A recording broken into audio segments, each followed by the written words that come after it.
ના યાર જબ્બર છોકરાઓ બરોડાથી પેલો લઈને આવ્યો મેં સખત છોકરા ના મેં શું ફાઇનલ છે બસ રાહુલ સની એ બરોડાથી જ છોકરાઓ કહું છું ને કે આપણે કન્ઝર્વેટિવ પ્રો કન્ઝર્વેટિવ લઈએ બટ પોલિસ્ટિકલી આ લોકો એક ફેક્ટર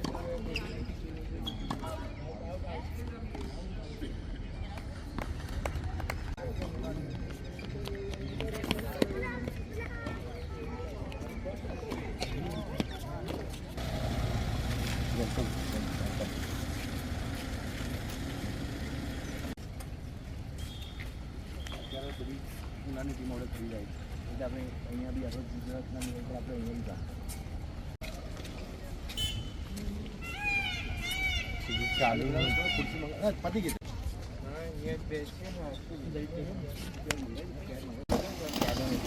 આ કાર્યો એક્સટેન્ડ કેટલી કરવી છે એટલું બોલ 50 મીટર છે બીજી 50 મીટર મારે વધારી છે પાછળ પેલું ત્યાં રસ્તા આ રસ્તો પહોંચી બરાબર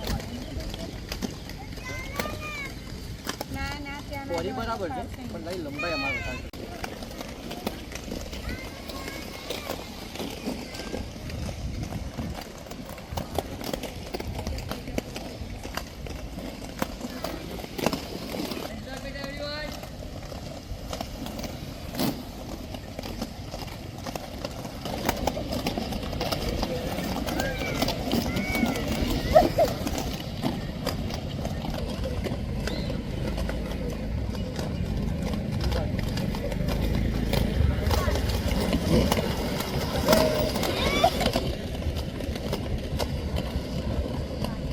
ચલો બધા વી કરો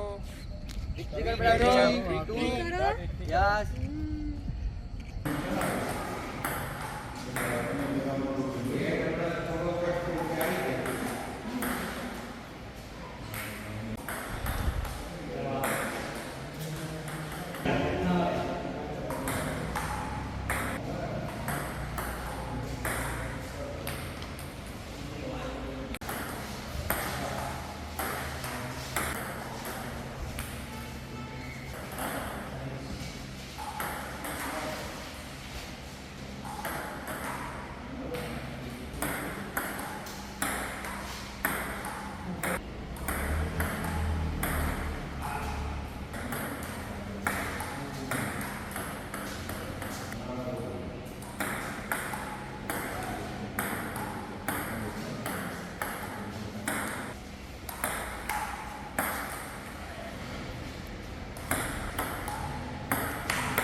સમગ્ર નડિયાદ સ્પોર્ટ્સ ફેડરેશન તરફથી આપનું હાર્દિક સ્વાગત.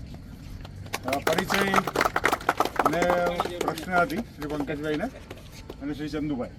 હા ને સર, ટીપીએલ કરીને ટેનિસ પ્રીમિયર લીગ ચાલી રહી છે, સમગ્ર દેશમાં ચાલે છે. નડિયાદ ખાતે પહેલીવાર આયોજન થયું છે. આમ એટલે કહેવાય નેશનલ ટુર્નામેન્ટ. આપના વરદસ્ત જે વિજેતાઓ છે અને પાર્ટિસિપન્ટ છે અને સર્ટિફિકેટ અને ટ્રોફી પ્લીઝ.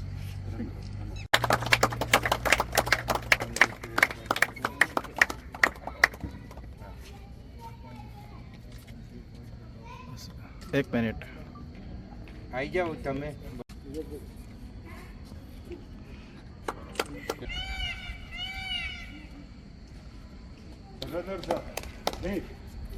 ફ્રોમ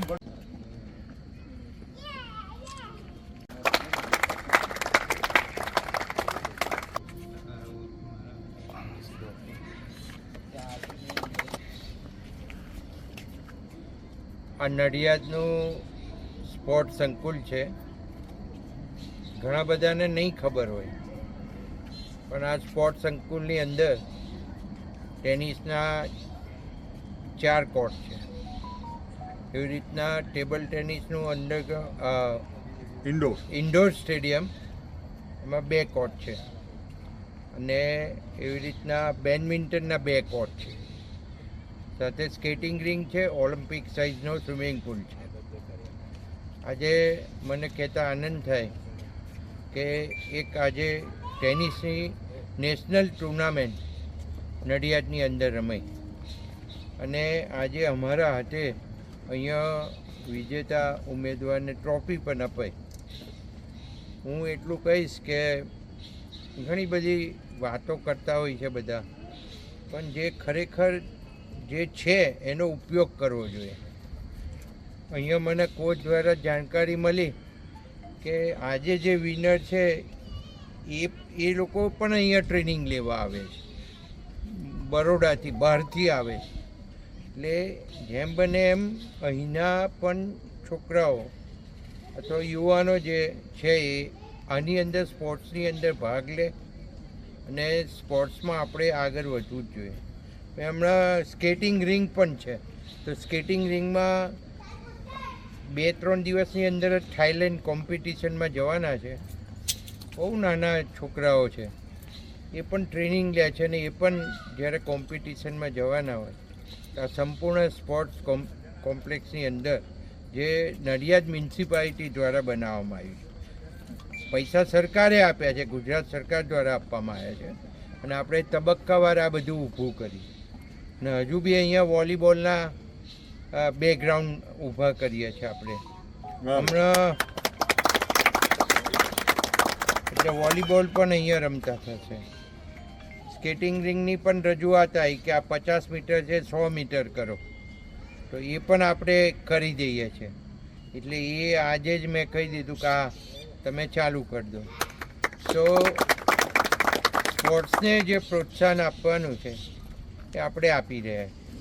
અને આ મને કહેતા આનંદ થાય કે જ્યારે પણ આ જે એક્વિઝેશન થયું હતું ત્યારે આ જંગલ હતું ચારે બાજુ, અને ખેતરો હતા આજુબાજુમાં, ફાર્મ હતા.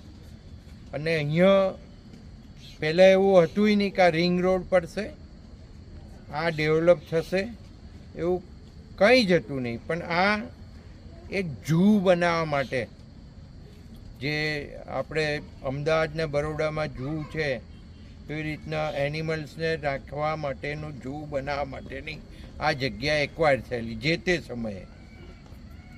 પછી જેમ જેમ ટાઈમ ગયો એમ આપણને વિચાર આવતા ગયા, અને આ આપણે સ્પોર્ટ્સ કોમ્પ્લેક્સ તરીકે નડિયાદ મ્યુનિસિપાલિટીનું બને અને લોકલ લોકો લાભ લે, એના માટે જ આપણે આ કર્યું છે. અને મને સૌથી વધારે આનંદ એ છે કે આજે જ્યારે અહીંયા આગળ ટેનિસની નેશનલ લેવલની ટુર્નામેન્ટ રમાતી હોય, અને તમે વિચાર કરો કે આ બધાના કોચ અહીંયા છે, અને કોચ એટલી સારી ટ્રેનિંગ આપે છે કે એ લોકો નેશનલ લેવલે આગળ જઈ શકવાના છે. તો આ બધું જે ઊભું કર્યું છે એ આપણે વાપરતા શીખવું જોઈએ, અને સાચવતા પણ શીખવું જોઈએ. આવનારા દિવસોની અંદર હજુ પણ સ્પોર્ટ્સ નડિયાદની અંદર આગળ જાય એવા આપણા પ્રયત્નો રહેશે.